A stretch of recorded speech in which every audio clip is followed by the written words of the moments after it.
Hi everyone, it's Jeanette here from the Sewing Studio with a lovely little Christmas project, because it's that time of year when we have to start thinking about, well, we don't have to, but we normally do, those Christmas makes that we're going to do. Now, particularly for me, I tend to do a Christmas fair once a year. So certainly by this time of year, I've had to start thinking about what I need to be doing and what makes I need to get done for it. So the one I'm going to do today is, well, I call it a Dresden Snowflake block. It is a Dresden, but if I just hold up, and what we're going to be looking at is this little table runner. So you can see how this varies from the sort of normal, if you like, regular Dresden plate blocks that we do, is that the blades are all different sizes. And I think it sort of makes them look a bit more sort of festive, a bit more Christmassy, because it gives you that sort of more of a snowflake look.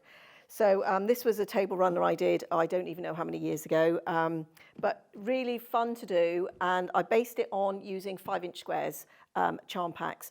So we've just gone and pulled some charm packs, all our, well, not all, but some of our Christmas designs. So I'll just have a quick flick through those, and then we'll have a look at how we actually make the blocks for this. So let me just do that, move that ruler out of the way because we don't need that. So I'm going to put these under the close-up just so you can see. Now this is a lovely one, a Kath Holden Christmas Fair. And I love Kath Holden fabrics. There's always a lot of interest. So not particularly very sort of traditional Christmas colours as such. We have got some oranges and some more sort of muted tones, but very much that old-fashioned traditional Christmas look to that one. You've got some sort of sleigh bells and different fabrics, and her fabrics are always lots of interest, lots of sort of variety on them. So there's that one, and that's called Christmas Fair by Kath Holden. And then we've got sort of some of my favourites. I mean, I do love modern Christmas, but I tend to be a bit more drawn to traditional Christmas colours. And we've got these Robin Pickens Winterly, and you can see in there we've got those really sort of nice Christmas reds and greens, but there is a little bit of a lighter green in this, as well as sort of like the richer green tones from that. So that's sort of more along the traditional line. So as I said, that's Winterly by Robin Pickens. I don't know which I'd pick from all of these. I've had a quick flick through all of these and I like them all. Shops on Main, Holly Taylor. Holly Taylor's one of my favourite fabric designers, particularly her Christmas ranges, but I just love Holly Taylor fabrics. So we've got those really dramatic blacks going through those lovely rich burgundy reds that we often see in her collections, and the sort of more golds, and then into sort of the more traditional greens. I love that green colour in there.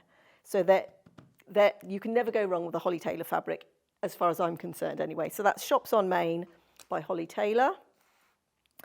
And then another of my favourite designers, Three Sisters, A Christmas Carol. I mean, I've got countless Three Sisters fabrics, Christmas and non-Christmas. And I really always love their Christmas fabrics as well. So really nice. I think that's Winterlude. That was one of their collections, wasn't it? The Winterlude. I think I've got that one still. Haven't used it all yet. So some lovely designs in there. Really like those reds. Bit of a sort of softer green, but then once again that more sort of evergreen green, with once again a little bit more of the dramatic black in there as well, to sort of really make everything pop. So that's A Christmas Carol by Three Sisters. So let's move those out of the way. And then we had a little selection of sort of what I sort of think as more modern sort of Christmas fabrics. So we've got Cozy Wonderland by Fancy That Design House. But once again, more sort of turquoise and aquas in that one. And very much sort of a teal colour there, with some lights and then some red. So once again, we've got sort of like that fiery red, almost like a cherry red, but then also the burgundy, and then some greens. So there's, you know, a little bit of traditional, but I think with the modern, I always sort of think once you sort of going into the sort of turquoise, that makes it a little bit more modern. So that's Cozy Wonderland. Merry Little Christmas, Bonnie and Camille. They always do fabulous fabric as well, Bonnie and Camille. I mean, everybody does really. I would, there's no fabric I don't like. But greys, so, you know, very much more sort of modern style and Christmas. But then we've got our lighter coloured greens, lots of nice lights in there. And then we've got sort of like these reds, but it's more, a little bit more of a sort of pinky red. And then some lovely other, and then back again into these aqua colours as well. So that's another really nice fun one. I can see that table runner in all of these fabrics. And then the final one, Once Upon a Christmas by Sweetfire Road Designs. And like I say, we've got some nice pinks in here. So anybody that likes a bit of pink at Christmas, this is definitely one for you. Just making sure I've got it so you can see it under the close-up. But we've got some nice lights in there that we can sort of mix in. Some fun traditional Christmas ornaments, like I say, the pinks, and then going into the reds, and then some greens there at the back. So as I said, all of these I can see absolutely suiting this project. So there's quite a little selection of Christmas charm packs there for you. Now I'm just going to put those out the way a little bit, give myself room. Now the other essential you're going to need for this is the Dresden ruler. So Creative Grids, we sell Creative Grids here. I should say we're not sponsored by them, but we do sell them in the shop. Now this is the ruler I'm going to be using, obviously, that's out of the packaging. But the ruler comes in two pieces. It will look like this. It will come sort of packaged like that. But you've actually got sort of the Dresden ruler to make the blades, but then also the circle to do the centres. So if I just bring that in again, turn it round so it's the right way for the camera. And you can see that. That's to do these centres here. So you get everything you need to make the Dresden plate with that. So that's the Dresden plate ruler. And we'll put all of those items in the description. So if you need to sort of link straight through to them, you'll be able to do that. So should we have a look at how we made? Now, the first thing I'm going to do is all the cutting. I'm just going to keep that there, but move it up out of the way. Now, even though we're doing different sizes of blades on this, I start by cutting them all at 5 inches. So let's start do that. I've got some prepared ahead of time, but let's just sort of cut some of those. Actually, I'll come back to that one. So this is my 5-inch square. And then I'm just going to get the cut out of this. Now, before I venture on, I will also say we'll put the exact requirements, what you need for that whole table runner in the description. So we'll put that in there to begin with as well. So if you want to make the table runner, you'll have all of that. But what I will say is you will get 2 blades out of each 5-inch square. So for each one of these, it takes 20 blades. So 10 squares will give you enough blades for one Dresden plate. So for this one, where we've got those 3 Dresden plates there, you would need 30 5-inch squares. If you wanted, you would actually get 4 Dresden plates from a charm pack. So you'd have 40 or 42 in the pack. So that will actually give you enough to make 4 Dresden plates. So I'm going to cut this. So I'm going to line, let me just put it under the close-up so you can see. So there's my square. I'm going to line the 5-inch mark on the ruler with the base of the 5-inch square, and the tip is going to be at the tip. And then I'm going to make a cut. So I just need to do that over there because it's a little bit uneven there. So let's just do that without getting my head too much under that camera. And now I tend to cut up one side, and you'll see what I'm doing there is I'm actually putting that finger there on the outside of a template. These Creative Grids are really good because they've got the non-slip grip, but even so, sometimes because we're sort of pressing against that can move. So I put a finger just there, and it sort of acts as a little stopper. And then once I've cut it that way, I sort of just flip it around, and I'm going to cut it the other way. And once again, I'm going to use that finger there as a little bit of a stopper to keep my ruler in place. So there we are. That's one from that 5-inch. And then once again here now, I can turn the ruler around this way, and I can get my second cut. Now I'm actually going to clean up that side a little bit.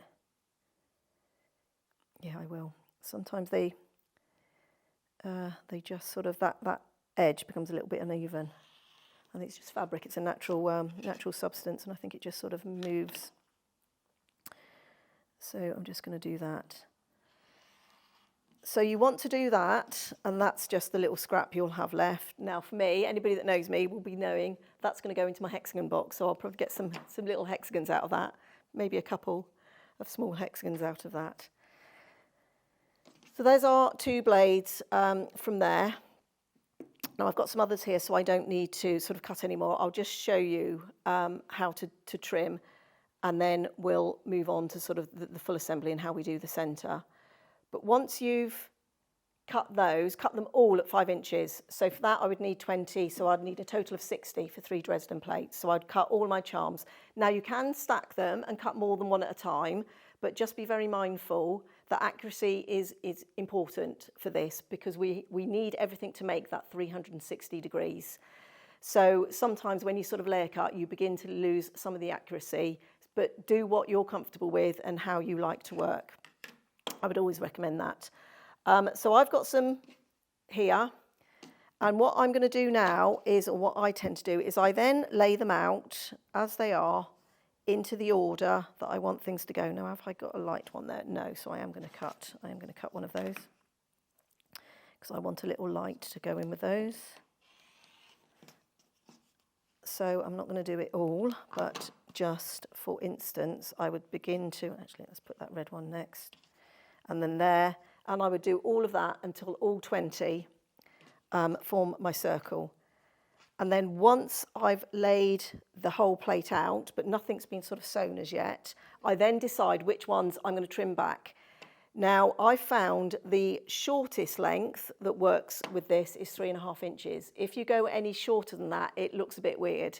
So I then trim, and I choose anything between 3.5 inches up to leaving your Dresden blades at 5 inches. So you could do 4, you can do 4 1/4, you can do 3 3/4. It's completely up to you how you want to do it. So I'm going to decide which ones of these I'm actually going to trim. I'm going to leave that first red one at 5 inches, and I'm going to trim this one down. Now I've actually just got a normal ruler out, because the important bit here is we actually want to trim away from the wide end.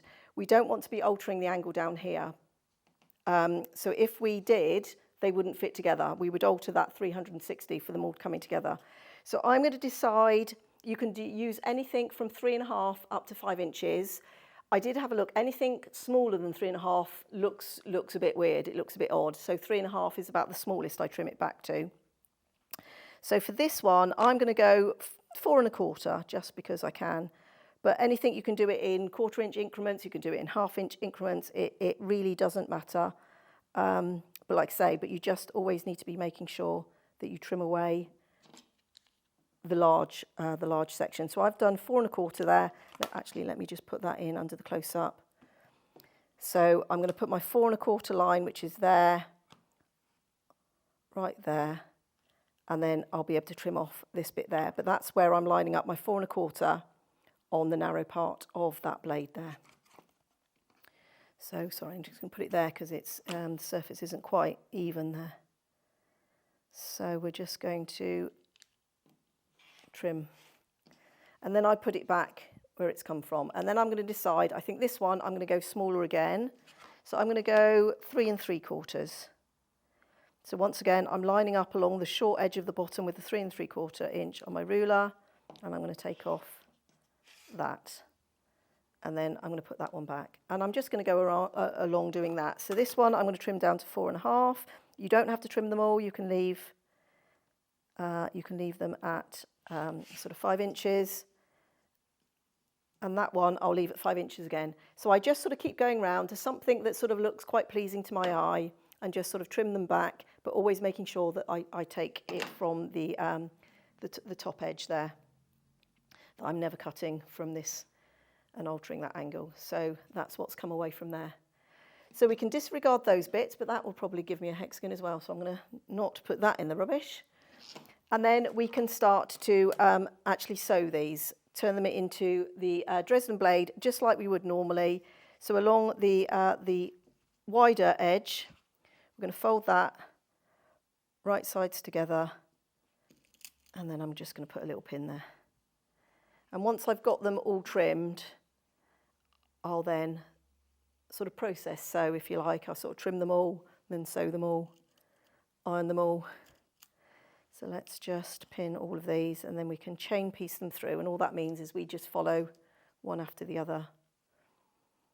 And at home I tend to have like a little design board. I take the whole thing with me, and then you don't get yourself out of sequence, but it doesn't really matter, to be quite honest.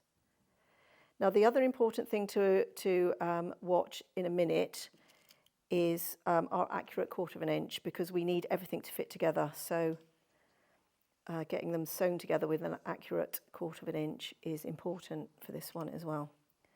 So I'm just going to start with those 5 because that will make a 1/4, and I'm going to take those to the machine, and we're just going to do a 1/4 inch along that folded edge there on all 5 of those. Now I've started on my little starter scrap because these are quite small pieces, and I never use the single hole throat plate, so the machine can sometimes just push that edge of the fabric down in. So I just start on a little scrap piece of fabric.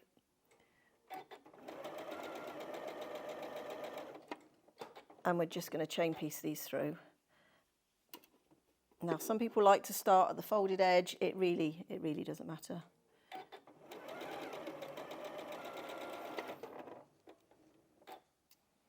And I'm keeping these in the order that I had them, hopefully.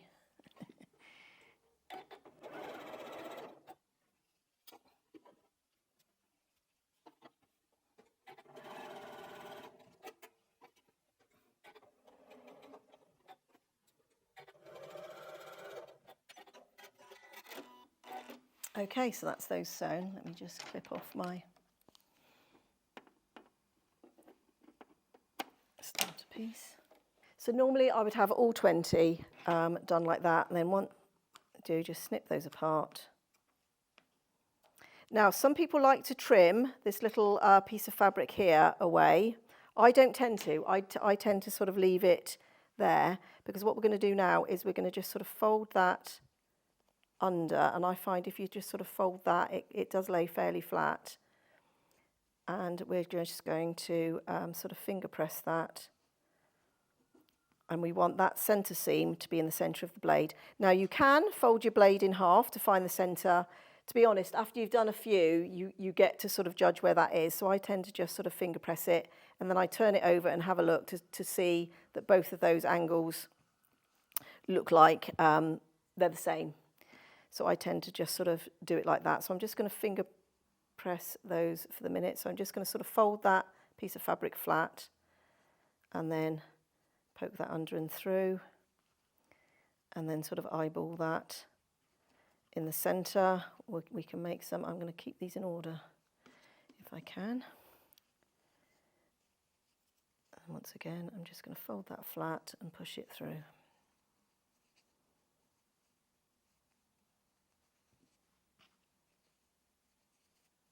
But it's fairly quick. It's come together fairly quickly, because as I said, you can process sew them.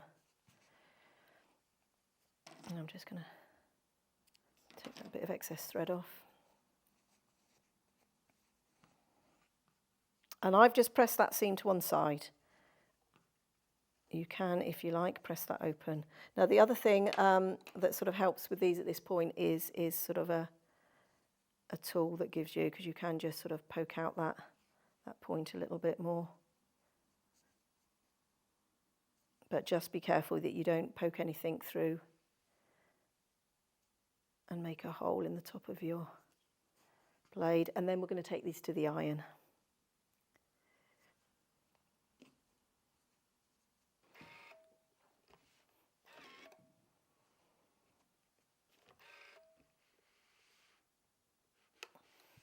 Now I hit it from the back first, and as I said, then I sort of turn it over and I check to make sure that these look like they're the same length. This doesn't matter too much, quite so much with this one, because they're all uneven anyway. So if it's a slight discrepancy, it's a bit harder to spot. So this is actually quite a nice one to start with. Right, I'm just going to stack these back in order.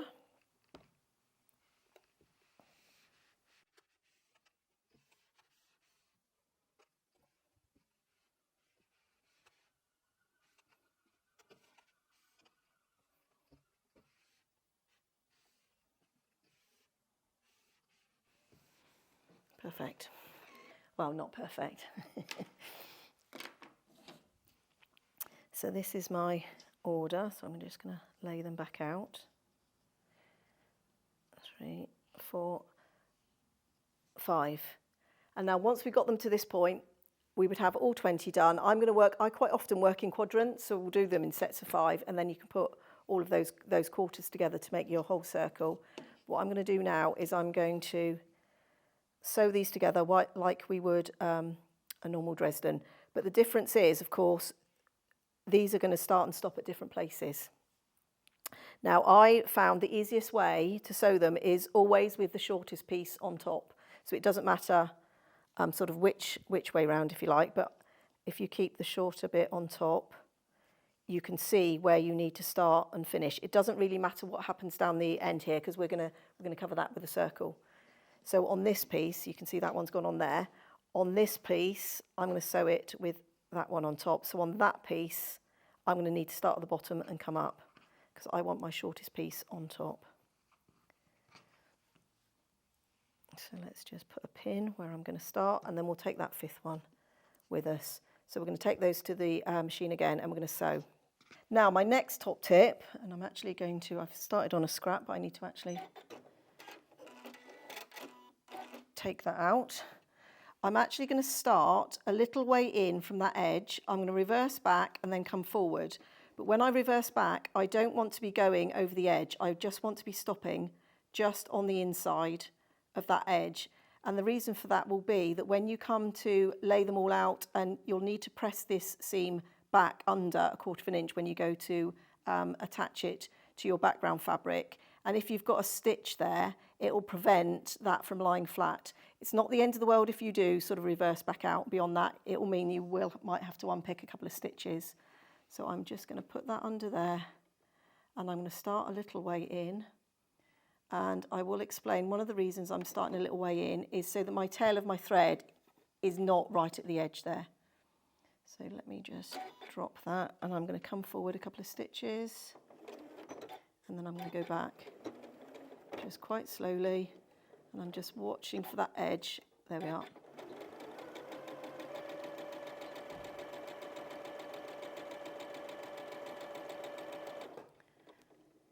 Now on this one, I need to sew it from this way, so I'm going to start at the bottom and, oh, I can't pick it up, and come up. So for this one, and I'm just going to make sure that's lined up well.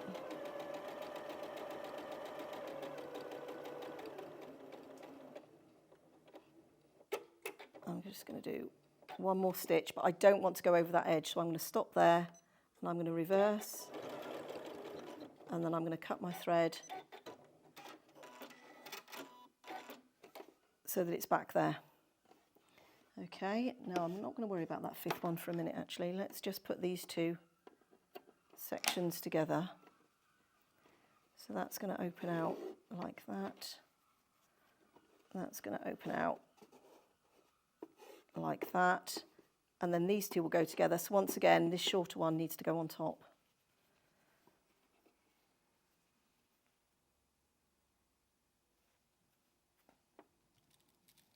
So I'm always looking for the shortest piece, which will dictate in what direction I'm going to attach these together.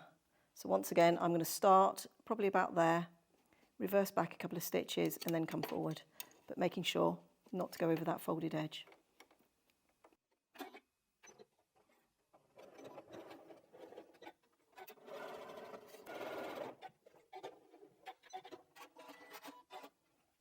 So you can see there how that begins to come together. So I'm just going to take that to the iron, because I'll show you what I mean about sort of turning things under. But you can see there, let's just clear that. That's what that's beginning to look like. Now you can either sort of start and just keep adding one, or you can work in pairs and then begin to put those together. It really doesn't matter. There's no sort of better way more than any other. Now let me just take those to the iron, because what I'll show you here now, when it comes to putting them all together, you can either press your seams to one side or open. You might find that they'll sort of naturally want to go one way anyway. Now here, because we haven't got anything here, we're going to need to fold that seam under by 1/4 inch. So I'm actually going to press the seam that way, because in doing that I can get my 1/4 inch there, And the same with that green one, because we've got nothing between the edge of that white and that green. We're just going to need to fold that under. I'll put that under the close-up in a minute so you can see. Now on this one, I've got a little bit there which needs to get folded under, so I might press that seam open. And then that will fold that bit under.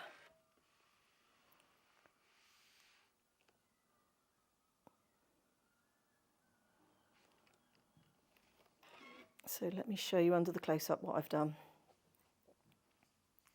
So you can see there, let me actually flip it over. So that seam, we need to fold that so we don't have a raw edge there. That one's all encased, the little white one. That one we've got a 1/4 inch fold over there, and that one we've got a 1/4 inch fold over there. So that when we turn it over, all of those will have a sort of a turned edge. We haven't got any raw edges anywhere, so hopefully, so let's bring that down so it's a bit more central under the close-up. So you can see there, that's what we're aiming for on all of those points. So you need to do that. You might find it easier to press sort of small sections as you go along before you assemble the whole thing, and then assemble the whole thing and then just do the final few seams. But you'll sort of find the way to work. I tend to put all 20 blades together and then do all the pressing, but you may find it easier to sort of do bits as you go. So let's fast track forward a little bit to one I've prepared earlier, because I've actually done this and I've stitched it down. And you can stitch it down any way you like. I've actually hand sewn this down, and I've used a little slip stitch just to go round and to applique that down onto the background. But like I say, you could do a little straight stitch on your machine, just very close to the edge. You could do a small little blanket stitch. You could do a little zigzag on your machine, however you want to do it. But like I said, I tend to just sort of sit there in the evenings. That's my sort of TV work. Now, the next thing we need to do is cut out the centre. So let's have a look at that. Let's just put that pin out the way. Now with the ruler, you get this, and you can just use this, but what I tend to do is I tend to use it to cut myself a cardboard circle. So I think they're about 3.5 inches across in diameter is the size, but as I said, it comes with the actual blade ruler. And then what I do, if I just sort of flip that one over, as you can see there, I've drawn with a friction pen where that sort of circle is going to go, and then I've given myself probably about a 1/2 inch seam all the way around that. So what I'm going to do here now is grab myself a needle and a bit of cotton,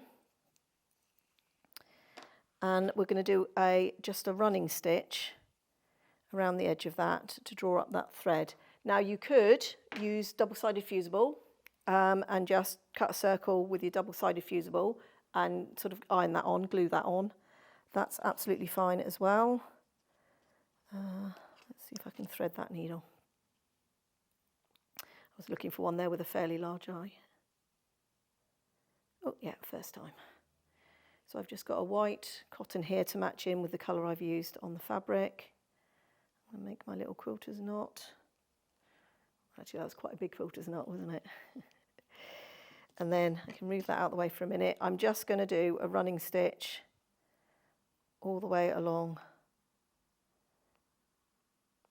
the outside. So sort of about halfway between where I've drawn and the edge. So I'll just spend a minute doing that.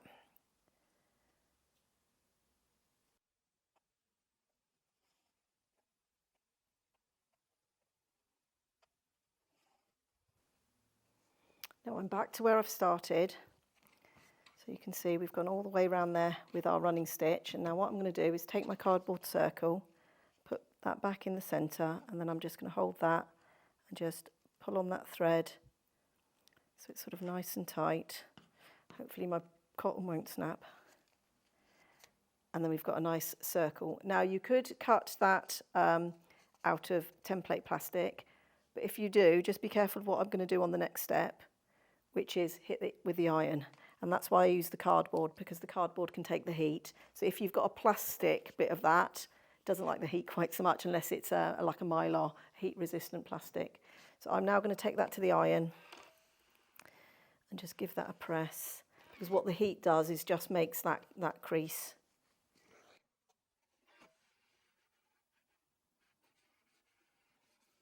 Once I've done that, I can take out my piece of cardboard and I've got a nice circle with my nice folded edge there that I can use. And what I'm going to do is if I just move that out of the way, bring that in, just fiddle with it so that you're happy, so that your edge is nice and smooth, and then we can just pin that to the centre there. Now, if you want to make sure you get it dead in the centre, you can sort of fold it into quarters and line it up with seams. I say I'm very much an eyeball girl. Actually, I need to bring that down a little bit, because if it looks okay to my eye, then I'm happy. But as I said, you can mark out your centre points and put them in. But the neater you can make it at this stage, sort of the easier it will be to have a nice circle when you sew it down. Also, if you've got the glue pen, you can just put some dabs of glue on the back of this and hold it in place with glue, or the applique glue as well. That works really well. And then once that's on, I generally have a piece of cotton that's big enough that I can then begin to sort of sew that down. And I do that once again by hand with a slip stitch, but once again you could use your blanket stitch on your machine, you could use a straight stitch on your machine, or you can use a small zigzag. So however you've sort of put your outside down. So that's how you do a turned edge for a circle for the centre, and that's how I did those. But as I said earlier, you can use the double-sided fusible and just have a raw edge applique method for that as well. So that's how you do the Dresden blade. Now I've just put that on one because I'm not doing the three here, but you would have your background piece of fabric and you would line up all three along that fabric. But you can do them separately and then piece them together if you prefer. But that's probably I'm probably just going to make that into just a little tabletopper sized piece. So let me just bring in this again and just talk a little bit about how I've sort of decorated this. And you don't have to, you can just use the Dresden blades by themselves, but if you have a look on this one, sorry, let me just do that and put it under the close-up. You can see I've put these little fun applique bits in on this, and these were sort of die cut from a die cut from a die that I had, sort of snowflakes and little Christmas themed things, and I just free motion embroidered all those on. But like I say, you could sort of leave them blank. On this one, because I've used sort of more of a festive fabric that's got more detail in it, I'll probably just leave those blank, to be honest. But I felt these were sort of a little bit plain, but I wanted it to sort of match in with the background. So there's lots of different ways you can sort of customise them, make them fun. As I said, you can choose how short, how long you want your individual blades to be. As I said, I tend to lay them out and then just sort of go around and do something which I find sort of pleasing to my eye. But they're a lot of fun. I hope you give them a go. Now, let me just give you the measurements, actually, of the table runner, because I know we'll probably get at least one person. So that is 13.5, roughly, by, I'm going to have to do a quick bit of measurement there. That's 24.5 plus 16. That's about 30.5. So that's the measurements of that one. But like I say, you can sort of make them any size. So I hope you'll give it a go. I hope you have some fun with sort of Christmas in July, because it's that sort of time of year, isn't it? As I said, I'm going to sort of get that one done and just sort of made into a little individual sort of tabletopper. But if you do give it a go, please do share your photos with us. We love to see what you're doing. Through any of our social media platforms, you can share your photos or you can email them in as well. So thank you very much for joining me today, and I hope you'll join me again here next time in the sewing studio.